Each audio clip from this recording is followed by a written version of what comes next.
dermal route. Now this is not given via injection. Instead, something is placed on top of the skin. Now this is abbreviated as TD. So medications that we can give via this route are like medicated patches or ointments that are applied to that top surface of the skin. So we're placing it on the epidermis and it's going to be absorbed into the bloodstream. Now some medications that you may administer like this are pain relief medications like fentanyl patches, and if you work on a cardiac unit, like nitro cream, like the nitro bib that you can put on the chest to help with chest pain. Now let's talk about some miscellaneous medication administration routes that you are going to encounter as a nurse. So one way is through the inhalation route, so inhale, and it's abbreviated INH.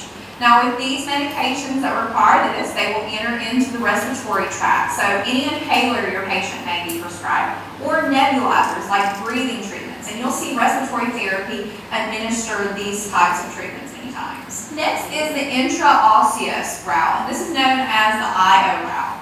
Now this isn't very common because it's used in emergency situations. And this is where access is placed in the marrow of the bone. So they may use this site whenever there's a code blue situation and you can't obtain IV access like fell. So they can give medications and fluids through this route, which is going to enter into the vascular system.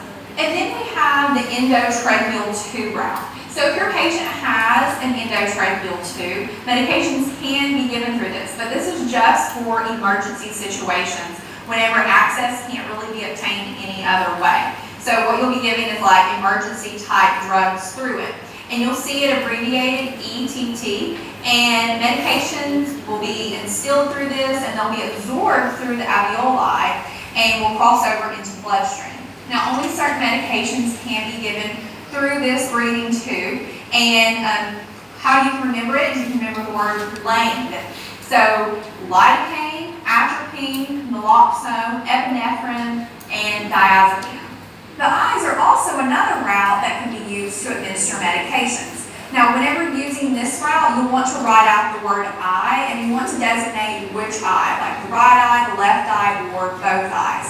Now, they no longer recommend using the abbreviations OS, OD, or OU to abbreviate for this route because it can get confused with other routes. In addition, the ear can be used as a route of medication administration as well. And just like with the eye, it's best to write this route out and designate, is it the right ear, the left ear, or both ears. Before AS, AD, and AU were abbreviations used for this route, but that is no longer recommended. Medications can also be given through the rectum, and you can see this abbreviated RECT or PR. PR stands for per rectum. In addition, medications can be ordered vaginally. So you may see this abbreviated VAG or PV, and PV stands for per vagina. Medications can also be instilled in the nose, so nasally. So the patient can have some type of medication ordered nasally where you would just squirt the prescribed amount in each nostril.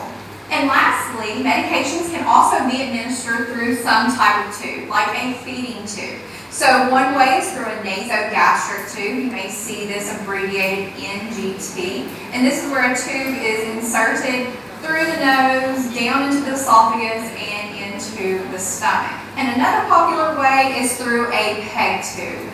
PEG stands for percutaneous endoscopic gastrostomy. And this is where a tube is inserted surgically, so they insert it through the skin and it sets inside the stomach. Okay, so that wraps up